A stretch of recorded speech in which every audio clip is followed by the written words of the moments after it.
When the harsh winter of 1944 settled on the Ardennes, the stage was set for one of the most intense clashes of the Second World War, in what would be known as the Battle of the Bulge. Germany launched a surprise offensive, its last desperate attempt to halt the Allied advance. At the head of this bold maneuver was the elite 1st SS Division Leibstander Hitler, experienced and relentless. Facing them was the powerful 3rd Armored Division of the United States, led by General George S. Patton, a commander known for his fierce determination and lightning tactics. In the frozen forests and devastated towns, these forces would face each other in a brutal confrontation that would push men and machines to the limit.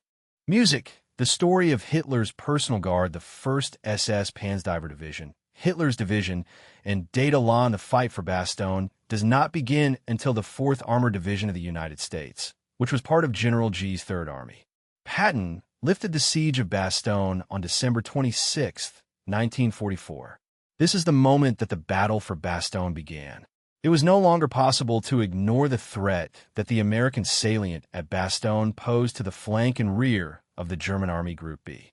In fact, Bastogne was beginning to occupy a central place in the Battle of the Bulge. His division was about to fight some of the most intense and costly battles of the entire campaign, having already suffered greatly as a result of its failed attempt to break through the front in the northern section of the Ardennes, since the number of American casualties during the second half of the Battle of the Bulge, which lasted from December 30th, 1944, to January 12th, 1945, was approximately 1/3 higher than in the first half of the conflict. At the same time that the Bastogne salient posed a problem for Army Group B, the U.S. High Command was aware that they wanted to establish a bridge between their 4th Armored Division and the 26th Infantry Division, located to the southeast, since it was essential to move the Germans away from the Bastogne-Arlon Road, which was the main access road to the Bastogne Pocket. This road was located to the east of the Bastogne Pocket, so it was decided that the Bastogne-Longvally Road would be the ultimate goal, and the 35th Infantry Division was ordered to enter the gap before sunset on the 29th.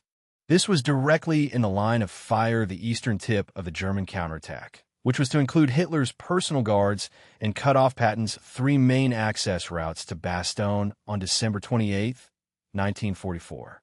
The LA was transferred to the 39th Panzer Corps of the 5th Panzer Army, commanded by General Otto von Manchefeld.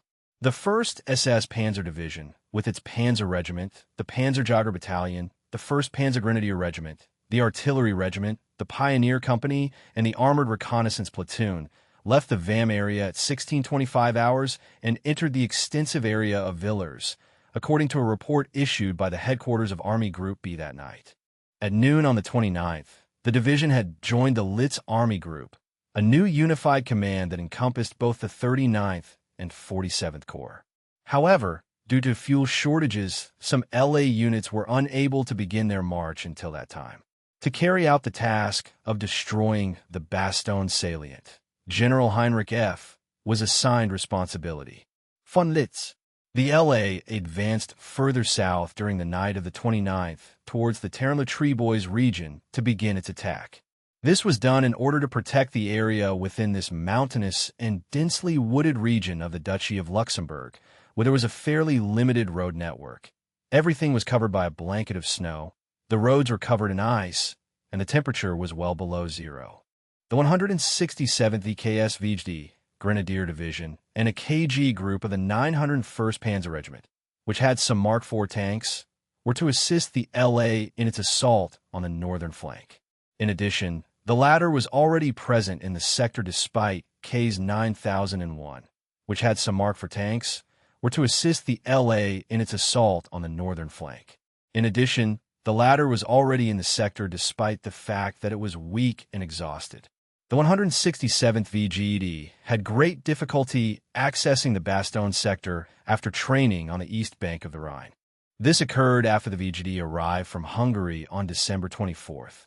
Despite the fact that a third of the division's personnel had previously served on the Russian front, a significant number of them had recently joined the Luftwaffe, which further aggravated the problems the division was experiencing.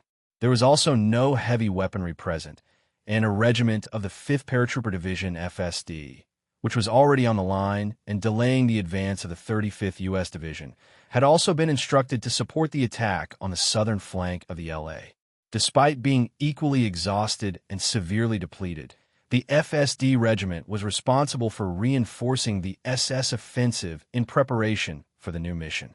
The exhausted LA Division, commanded by Major General Wilhelm Monk, was divided into two battle groups as part of the North. KG, which was commanded by SS Captain Werner Pochk. There was a company of pioneers, 2 weak battalions of Panzer Grenadiers, and all the tanks available at that time. The objective of this expedition was to take Le Trebois, after which it was to head to the Bastogne-Arlon Road in Riemont-Fosse.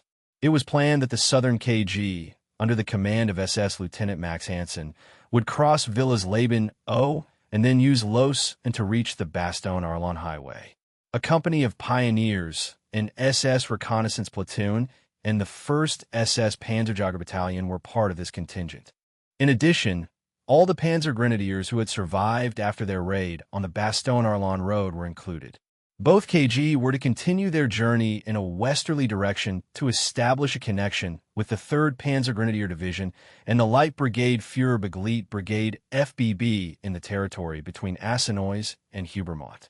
H-hour was planned to begin at 6 o'clock on the 30th. There is a possibility that the infamous SS lieutenant in charge of leading the 1st SS Panzer Regiment of the LA was a KG Poka co-pilot during this operation. This is something that can be ruled out after his KG was defeated in the northern sector of the Bulge between December 17th and 2:05 and was evacuated due to the physical and mental exhaustion he had suffered. What strength did the LA Armed Forces have at that time? Despite the lack of reliable information from German sources, it is still possible to arrive at a fairly accurate estimate of the division's strength. It was clear that the 1st SS Panzer Battalion still had the potential to deploy a total of 16 Panther tanks and 26 Ma, 4 medium tanks with its theoretical capacity, although it is very unlikely that more than 15 Tiger II tanks were still operational. The 501st SS Heavy Battalion of the Corps was still in possession of 33 Tiger II tanks. The 1st SS Panzerjäger Battalion, under the command of K.L. Redlinger, had suffered very few casualties and should have approximately 18 Panzer 4/70s. Panzer 4/70s. It is not clear how many tanks and Jagdpanzer were actually transported to the Bastogne region.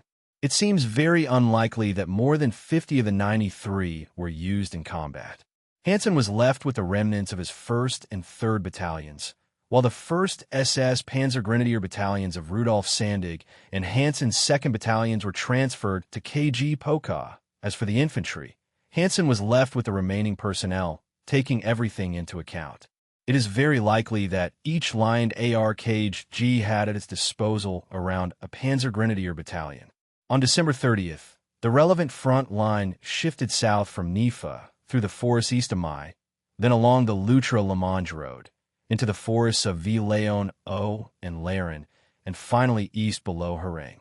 As stated above, the U.S. 35th Infantry Division was in the heart of the German offensive in the early afternoon of December 29th. The 134th had taken most of Loutre, while the 137th captured Senech and Lea from the 5th FSD and penetrated Ville-Labo with 2 companies. That night, both regiments took control of Loutre.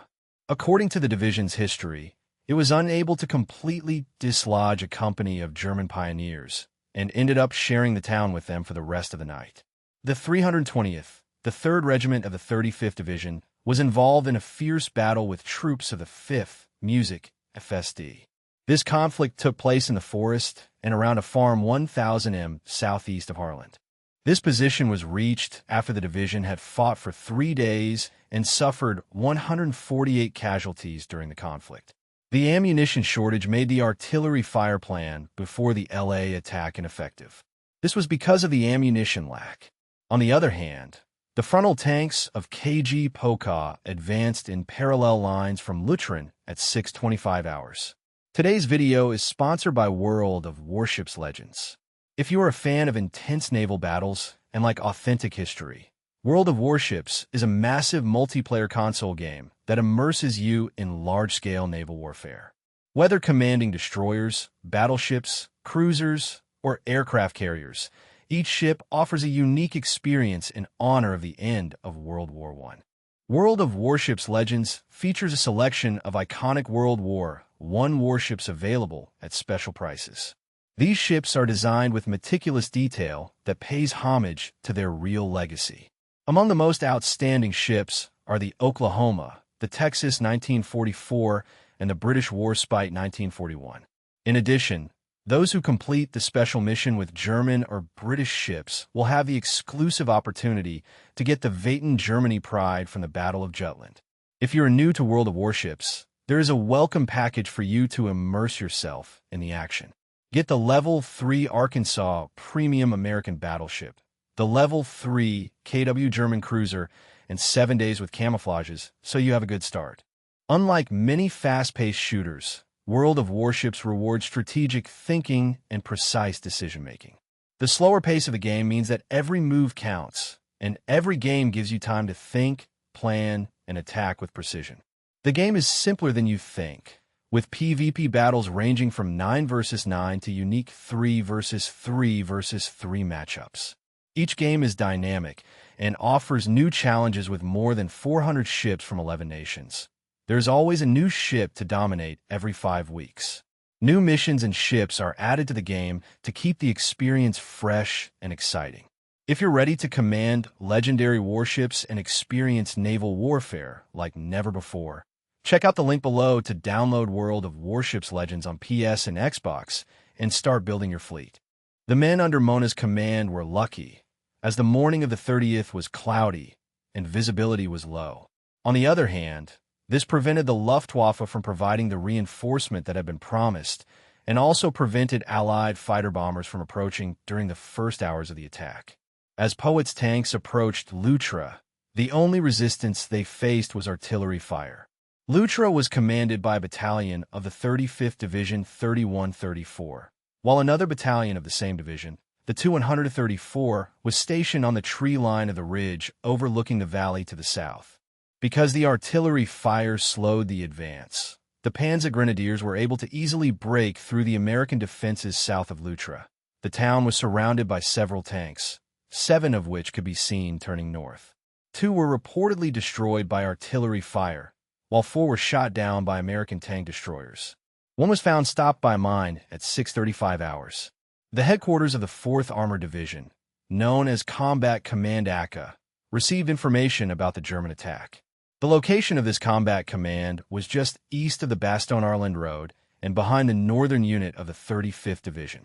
Its most advanced components were pointing practically north when located in Ramon-Fosa. After ordering his troops to turn east and reinforce the 35th Infantry Division, the American commander wasted no time in doing so. The CCA report after the incident states that our position was seriously threatened by an infiltration of enemy infantry through the forest to within 400 yards of the Bastogne-Arlande Road and a counterattack by at least 1 infantry battalion backed by SP guns and between 20 and 30 tanks that drove the 314 out of Luttra, while the Northern Regiment of the 35th Division was forced to flee south through the forest towards Lausanne. The mark hours belonging to the 6th Company SS Panzer PK were approaching 5:35. From this strategic point, they had a view of Ramon-Fosse and about 3 or 4 kilometers of the Bastogne-Arlande Road. At the same time that the 7th Panzer Company was heading towards Sate, the situation in which the CCA found itself was getting worse. It was necessary to act as soon as possible. In addition, an armored infantry battalion and 2 tank companies, the 51st Armored Infantry Battalion and the 35th Tank Battalions B and D, were sent by the United States of America to the forest west of Luttra to provide support. They also used all the artillery pieces and ground attack aircraft they had at their disposal. As the day progressed, the weather seemed to improve, and the L8 tank companies were now in the open field, which placed them in a precarious position.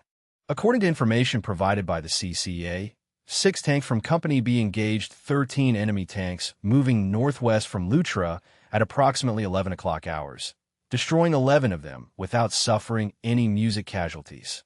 Both artillery and aviation were able to provide significant assistance, as the artillery managed to disperse several troop concentrations and the aviation managed to shoot down 7 confirmed tanks. The weather was clear and visibility was good. The official history of the United States Army was written by Hugh M. Cole, contains additional information on air assistance for the operation. The main body of the 1st SS Panzer KG came from the Lutrin-Lutra route approximately 1 hour before noon. A total of about 25 tanks were observed during this movement. There were 7 tanks that were destroyed or severely damaged, and most of the Panzers were rejected even though it took 2 hours to bring the fighter bombers into combat for this particular action. In the AAR report of the CCA Tank Battalion, while flying in a Cub plane, an artillery observer from the 4th Army Division spotted 13 German tanks approaching the forest southeast of Lutra. Then he sent this information to Company B of the 35th Tank. A platoon of the 701st Tank Division and 6 Sherman tanks were waiting in an ambush near a small ridge that offered shelter during the brief period in which the fog dissipated. The German company that was leading platoon, made up of 6 Panzers, accidentally spotted Company A of the 35th and turned towards them, exposing their flanks.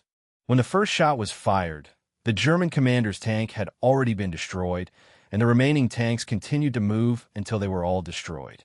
Each of the other 6 German tanks that appeared was destroyed or rendered unusable. None survived. While this was happening, the American TDS dispersed the nearby grenadiers and seized possession of 3 of the assault rifles that accompanied them.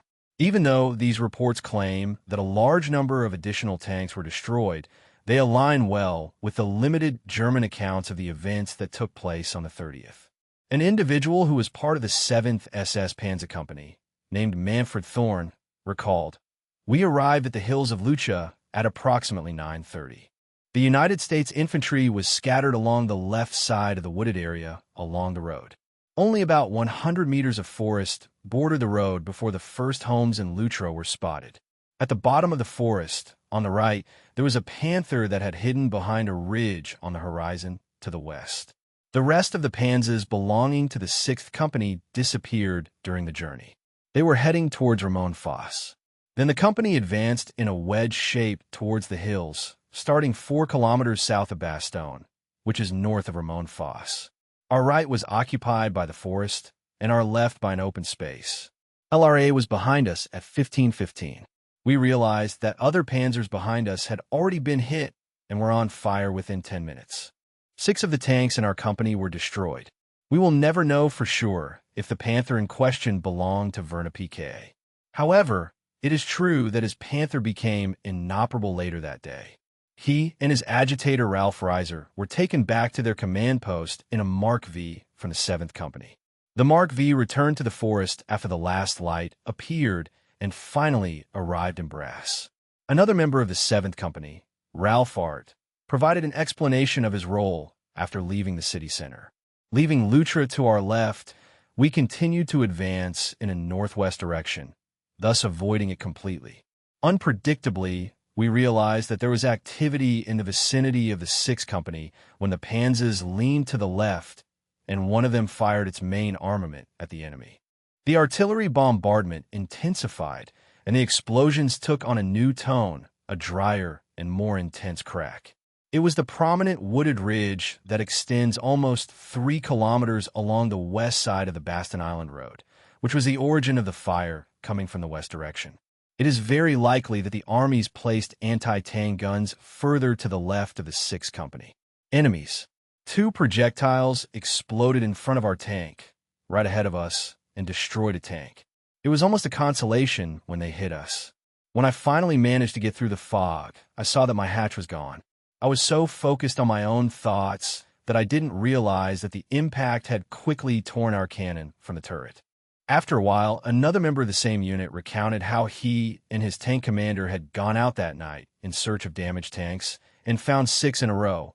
All belonged to his own company and were still on fire when they found them in an open field. Although SS Captain Oscar Klingelhofer had been burned, he would soon return to lead what was left of the company. It was surprising that only 2 crew members had died during the day, even though the route was horrible and meandered through forests and steep valleys.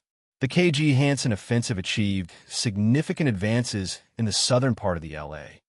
The few German pioneers who had shared V11 or with the Americans the night before had been relieved by SS Captain Haft's Panzer Grenadiers mid-morning, with the help of at least 7 companies of Panzer's Jagd. Companies K and L of the 3,137th Infantry were attacked by 7 Panzer's Jagd tanks heavily supported by infantry, according to the explanation provided by A of the 35th Division during the approach of the Pan. The settlement was set on fire, causing the destruction of the stone dwellings at 8:45 minutes. Past the hour, the command post of the 137th Infantry received a radio message requesting that the artillery build a barrier of smoke and heavy explosives. Unfortunately, the radio was destroyed before the gunners could identify it. Only one man from the community, out of a total of 169, managed to escape. The following is an excerpt from the report of the American Infantry Unit that participated in the conflict.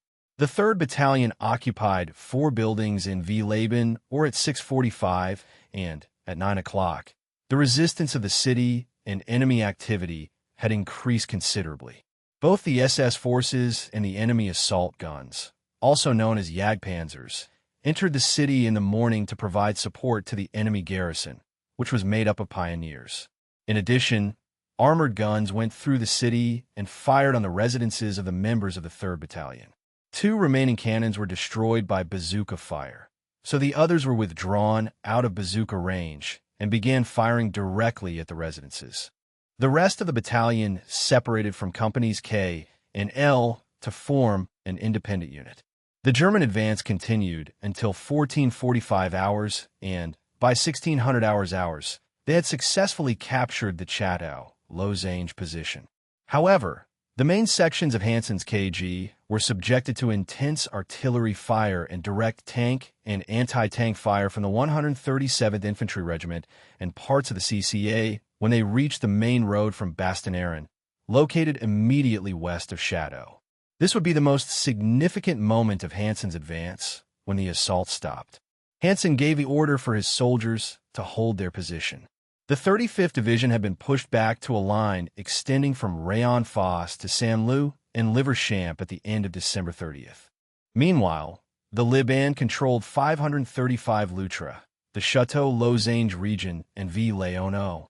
However, the German assault had not been successful in reaching the Ascenau region and had failed to cross the Bastogne-Arlon highway. Furthermore, the cost of the assault had been enormous. At least 20 tanks and Jagdpanzers have been destroyed, and a large number of Panzer Grenadiers have been killed or wounded. On the other hand, according to official history, it had achieved an important side effect, becoming a true demoralizing attack that put the 35th Division out of combat from December 31st.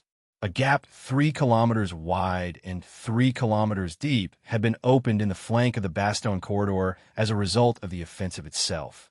At first, the simultaneous assault carried out by the 167th VGD along the road connecting Biarritz and Bastogne was successful and managed to reach the first houses of Bastogne. However, the day came to an end for the division on the western border of Marville as a result of intense artillery bombardment, fighter-bomber attacks, and a counterattack by the CCA armored forces, although it was unable to participate in the broader German assault on the Bastogne corridor due to its lack of forces. The 5th FSD was able to resist the limited attacks carried out by the 35th Division on the 30th. As for the battle that took place on the eastern side of the Bastogne corridor on December 31st, neither the German nor the American version offers particularly detailed accounts, even though the weather was clear and there was significant air activity. The Germans reported that 3,550 Allied aircraft were in operation, while only 550 of their own were in service. According to Ralph Teen's History of the LA, the fighting continued with the same ferocity on the 31st. Around noon, both LKGs returned to Bastogne via Arland Road, but were forced back to their initial positions as a result of intense artillery fire and counterattacks by the 4th Armored Division and the 35th Infantry Division during the afternoon. None of the post-action reports from the American divisions include any mention of this. The CCA of the 4th Armored Division merely states that the positions that were taken late on December 30th were fortified and improved. The enemy tank that had been hidden on the edge of the forest was knocked out. Music. According to the post-action report of the 35th Division, it was ordered to attack northeast with the support of tanks from the 4th Armored Division to capture the two hills located 510 m northeast of Luttra. However, no advances were made. It is possible to find the following entry corresponding to the 31st in the War Diary of Field Marshal Gerd von Rundert, who was the commander-in-chief of the German troops in the Western Theater of Operations. A report from Army Group B at 12:15 hours again described the ferocity of the fighting around Bastogne. Unless the Eastern Group, made up of the 167th VGD and the LA, provides assistance, the Western Offensive Group, made up of the 3rd PGD and the FBB, will not be able to continue advancing.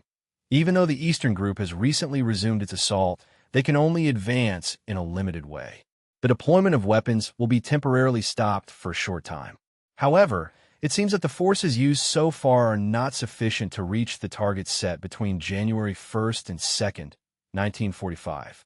There was not much action on the line data front, even though the Americans claimed that they had driven Hansen's soldiers out of Los and in forests west of Villeben or KG Petka were still maintaining control of the region around 535 and the Luttra field.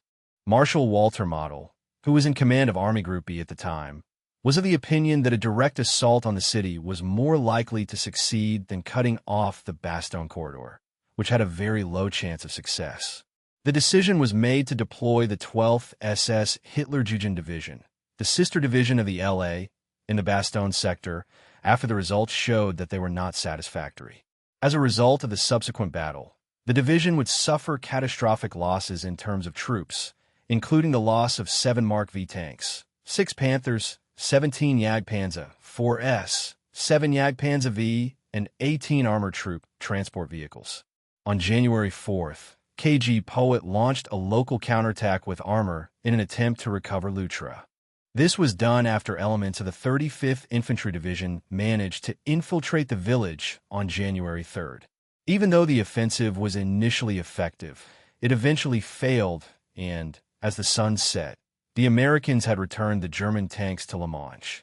However, despite this, the Germans maintained control of the wooded areas east and south of Luttra, despite having lost the road junction that was directly northwest of the village.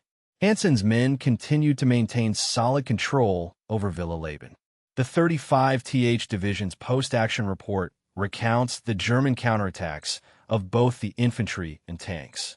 These counterattacks occurred further east, after the 137th Infantry took 4 houses in the village of Hareng. It is very likely that Hansen's KG helped the 5th FSD repel the American advances also in that place, and it is very possible that the tanks that are said to have been present were Jagdpanzers. American report from January 5th to 6th only detailed the strong opposition to all their attempts to advance on LA, including the following narrative of events in the history of the line data that is not collected in the reports of January 5th and 6th. The attack against the Bastogne-Ardennes Road continued in the 167th VGD and L sectors. The intense blocking fire from the 4th and 6th Armored Divisions, as well as the 35th Infantry, caused the 1st Regiment 3rd Battalion of SS Panzer Grenadiers and the remaining assault guns of Villeon to stop their advance towards Lausanne. From the beginning, the regiment only had 80 soldiers at its disposal. The 2nd Battalion of SS Panzer Grenadiers launched an attack from the forest west of Tarum in order to recover Luttra. The attack was supported by around 100 soldiers, the remaining personnel of the 6th SS Panzer Company, and several combat units of the 1st SS Panzer Regiment, all of them armed with Panthers. The attack reached the adversary positions on the outskirts of the city, but was repelled by the overwhelming anti-tank fire and the coordinated use of all the infantry weapons that were there. Even though the Lion Darts remained to maintain their positions until January 7th, the situation in Germany was becoming so alarming that another catastrophe similar to the one that occurred in the Fett Pocket was very likely to occur the next day. Hitler granted Field Marshal Model permission to sow the territory south of Bastogne and west of Huys. On the 10th, the LA intended to withdraw from the competition. On January 9th, Patton's Third Corps launched a coordinated offensive that resulted in the destruction of the small salient located southeast of Bastogne. After the action, the 35th Division presented a brief report. After receiving the order, the division received instructions to resume its assault in the northeast region, at the same time that the 320th Infantry advanced 800 meters. The 6th Armored Division provided reinforcements. The 134th Infantry advanced 1 kilometer, according to the LA history. The American forces launched an assault against the positions defended by the 3rd Battalion of SS Panzer Grenadiers on the western border of Ville-les-Bains. The assault occurred from the direction of Losange and Lyon and was followed by a continuous artillery bombardment and strong tank support. During the course of the night, there was an attempt to break into the center of the town armed with assault cannons, but the prominent members of the SS and of the battalion managed to prevent it. In preparation for a counterattack, the unit made preparations during the night. On other fronts, there are no reports of activities of this nature. As of January 10th, the 167th VGD and the 5th FSD began returning to the Beiser-Wardenbras line. In addition, the LAH initiated its retreat early in the morning toward the place east of St. Six, where it was planned that it would rejoin the command of the headquarters of the ISS Panic Corps. A consolation for the 35th Division of the United States, which had already suffered 1,432 combat casualties up to that moment, was the fact that it had caused significant damage to its main adversary, a member of the 2nd SS Panzer Grenadier, who provided the following explanation about a part of the evacuation. We were ordered to evacuate the Luton-Ville-les-Bains corridor, and we met to the east early on January 10th. It was almost daytime when we arrived at the hills of the Halong Ton Road, which was our destination. Once again, we were seriously injured by being the object of fire from the American tanks that were there, near the border with Douai of Luxembourg. Our arrival in Donals, east of Bastogne, had taken place in the afternoon of January 10th. The 137th Infantry advanced against the enemy, achieving a slight advance and capturing the much sought-after and disputed city of Ville-les-Bains, objective of the regiment during the last 13 days. The American regiment in charge of capturing the area described the events that took place. Both the tanks and the TDS provided assistance to the regiment at 9:15. The regiment began its assault, and at 1400 hours, they had completely destroyed 2 buildings on the outskirts of the city. Later in the afternoon, the entire community had been cleared from the area. During the hour of 1400 hours, the column was the object of an aerial attack and an artillery bombardment, and hostile vehicles obstructed the route that led from La Manche. The regiment suffered a large number of casualties today. The fact that Val-les-Bains had almost completely disappeared on January 10th is not at all surprising, taking into account that the village had only 15 homes before being completely razed by the war. The Americans claimed that during a single day of action, it was hit by some 6,000 artillery shells, despite the fact that minor armored elements of the LA carried out some costly but insignificant encounters during the following 4 days to cover their retreat. The participation of the LA in the last great campaign of Hitler on the Western Front was not nearly as important as it had been in the past, in comparison with what this division had become, which had entered in combat on December 16th. After 3 weeks of intense war, it was nothing more than a shadow of what it had been. Despite the fact that there is no accessible evidence about the size of the Pana-Grenadier battalions, it is very possible that they were made up of a number of soldiers considerably greater than a few hundred troops on January 15, 1945. The official estimates of the strength of the 501st Heavy Panzers Battalion of the SS of the Corps of Engineers and the LA revealed some surprises regarding the armored vehicles. These figures were made known to the General Staff. 333 Tiger II, 19 Mafia, 12 Panther, 11 Jagdpanzer for Storm Guts, Stewie assault cannons, 62 tanks, and 15 Jagdpanzers or assault cannons that were still in service.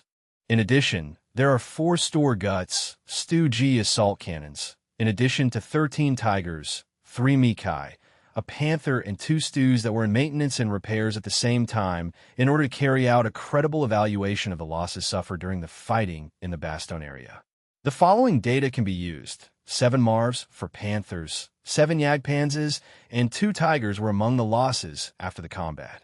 The personnel of the United States Army took images of the 2 Tigers and the 2 Panthers. These photographs were taken immediately after the conflict. There is evidence from various sources that one of the Tigers was found in the Ardennes region, while the other was found near Ville-Léon. Despite the fact that viewers may be surprised to know that the armored losses mentioned are significantly lower than those declared by the Americans, it is essential to understand that the topography of the Lutra-Banj region made it impossible to deploy a significant number of armored vehicles. This is something that must be considered. In addition, according to the official history of the United States Army, 2 or 3 units would claim to have destroyed what, after further examination, turned out to be the same enemy tank.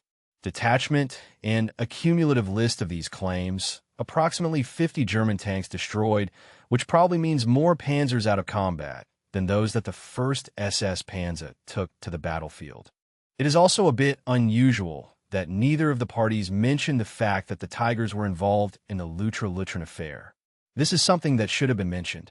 It seems that the fact that a photograph was taken of a person who supposedly became unconscious on January 8th in the 1st sector of the United States Army is proof that a relatively small number of people were able to reach that area. On the other hand, a United States tank company has reported that on January 4th, late in the afternoon, 2 Tigers were responsible for the destruction of 4 of its tanks in the Mare region. This information was provided by the company. In the summary of activities of the battalion to which the company belonged for the month of January 1945, the following data can be found. 2 Tiger tanks were destroyed. This data details the events that occurred on January 5th. Between December 28th and January 10th, it was reported that a KG composed of between 14 and 16 Tigers of the 501st Heavy Panzer Battalion of the SS had been operating in the surroundings east of Bastogne. In general, these sources lend credibility to the claims that this KG was responsible for the activities. It is not possible to obtain any information that can be considered reliable about the actions of this KG. For this reason, Hitler's personal guard could no longer participate in the war that took place in the Ardennes in Belgium. The conclusion that can be drawn from this is that the division had been denied the air support necessary for this type of operation, that they had been forced to fight on unsuitable terrain, and that they had been deprived of crucial supplies. However, it is also essential to take into account that the soldiers of the AH had been repeatedly surprised by the circumstances in which they found themselves and by the speed with which the Americans responded to their attacks. This is something that must be considered. It was a direct consequence of the deficiencies in the German government's intelligence services. A tank commander participated in the intense fighting near Bastogne. His account offers a vision of the chaos and desperation during the last days of the offensive. The American artillery bombarded us day and night, and they were well prepared. Our tanks advanced with difficulty through deep snow. It was so cold that engines froze. I remember the sound of American airplanes roaring overhead. They had found a break between the clouds and were bombarding us. My men were exhausted, with hardly any fuel or food. I felt the cold penetrate my bones, and each day was a struggle just to stay awake. Retreat was not considered. We had orders to continue forward, but it was useless.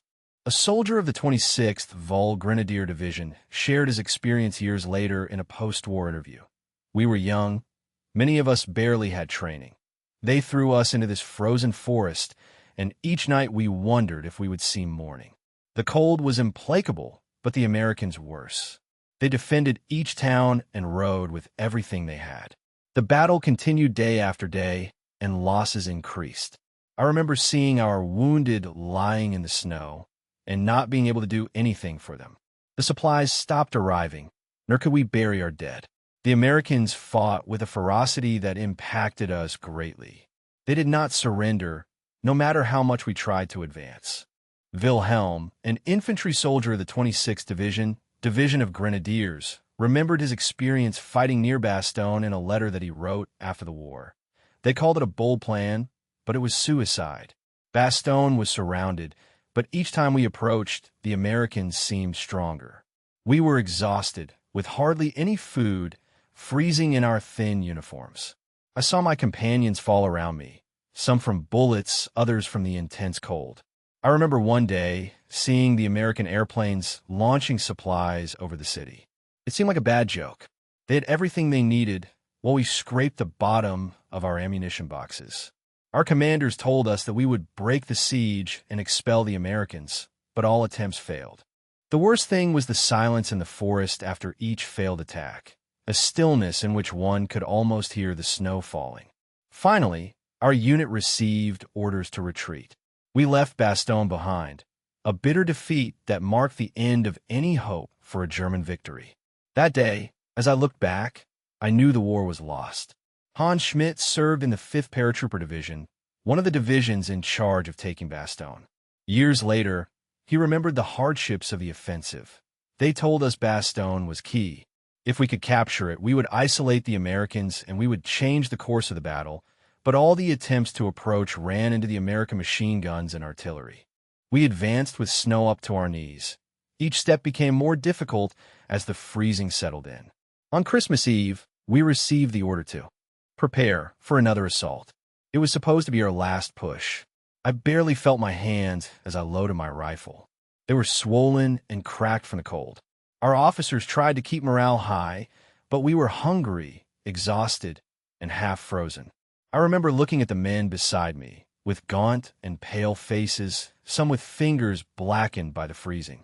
We charged toward the American positions, only to encounter a rain of fire. The trees around us splintered from the artillery impacts, covering us with mortal fragments of wood. I lost count of how many times we threw ourselves to the ground, only to get up and advance a few more meters. Many of us fell that day, and those of us who survived were forced to crawl back to our lines in the snow, leaving our wounded behind. Corporal Walter Inst was a member of a Panzer GR unit that tried to break the American defenses around Bastogne.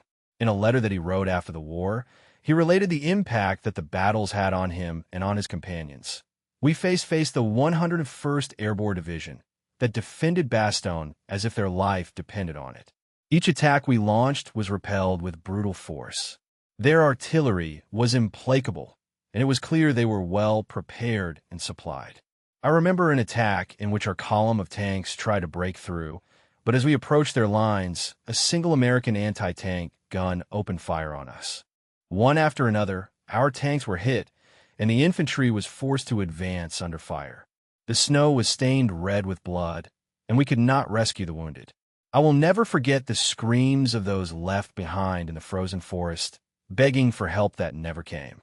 Some of us were simply too numb to feel anything at all. We were hungry, could barely move, and every day brought news of more casualties. Otto Kretschmer served as doctor in the German army during the German offensive in Ardennes. His account offers a vision of the horrors of battlefield medicine during the siege of Bastogne. Our wounded filled all shelters and bunkers that we could find. The cold was relentless, and I thought it would kill more of us than enemy bullets at times. I worked day and night trying to treat frostbite, shrapnel wounds, and infections with barely any supplies. The American artillery did not cease, and each explosion brought more wounded, more desperate faces looking at me with hope I could do something. Soon we ran out of analgesics, and I had to use strips of cloth as improvised bandages. I will never forget the look in their eyes. Young men barely out of childhood, frozen and agonizing, clinging to any hope. Many of them simply gave up and lay silently in snow, waiting for death as the cold overcame them. We knew that the Americans were well supplied, and we felt like forgotten ones. Each day more of our men disappeared, whether frozen in snow or victims of wounds we could no longer treat. It was a nightmare. Bastogne was more than a battle. It was a cemetery where we were slowly buried by a force we could no longer resist. Hans Huber was a gunner in the Wehrmacht and witnessed the difficulties of providing fire support to German infantry near Bastogne. Our cannons were located in forest, and we fired at the American lines almost constantly. The sound of artillery echoed among the trees, but the cold made everything harder. Our equipment froze, the projectiles became brittle, and many artillery pieces had to be abandoned because we could not keep them working. It seemed that we were fighting against two enemies, the Americans and winter itself. One day, I remember hearing about a failed advance. We were ordered to launch an intense bombardment to weaken American positions, but it was almost impossible to maintain ammunition supply. The supply lines were so stretched that many did not receive rations for days. There was no heat, no respite, just snow, ice, and the dull noise of artillery in distance. The Americans responded with precision. They seemed to know exactly where we were, and their response was brutal. Every time we fired, we knew that they would find us, and many companions died from counter-artillery fire. Wilhelm Engel served in the 12th Panzer Division, and I remember the determination of American defenders. Bastogne was a fortress that we thought would collapse under pressure, but they still resisted. The Americans fought with an obstinacy that really surprised us. We tried everything: assaults, flanks, artillery bombardments. Everything.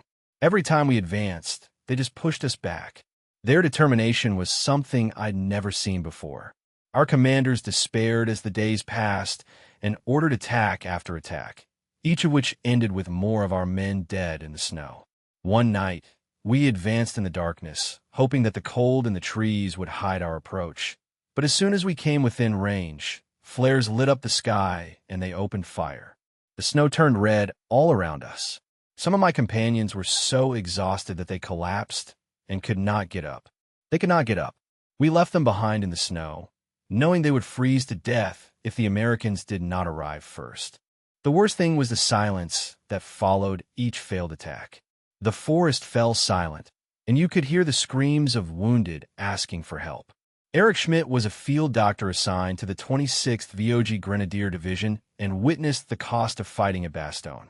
I remember trying to tend to the wounded as best I could, but we had very few means. We had almost no morphine, and bandages ran out fast. It was hell. The men were frozen, hungry, and wounded, and I could not do much to ease their pain. Some were very young, barely children, and the cold was truly brutal. The frostbite devoured their fingers and toes, and even entire feet in some cases. They looked at me trembling, with glassy eyes, whispering things they did not understand. The American artillery was absolutely relentless. Every time we heard the whistle, we prepared for the very worst. Often, I lay in the snow and waited for it to end, hoping we would survive another round. When the explosions ceased, the forest filled with screams and moans. We were not enough to help everyone, and many men simply lay there in the snow, slowly succumbing to cold. Music, and with that, we finished today's video. I'm incredibly grateful you were here until the end. Your support means so much to me. Thank you very much to my amazing sponsors. If you want to support the channel or access exclusive content, links to my Patreon and Instagram are below. I hope you learned something new, and, as always, we will see you in our next adventure. Take care, and goodbye for now. Music.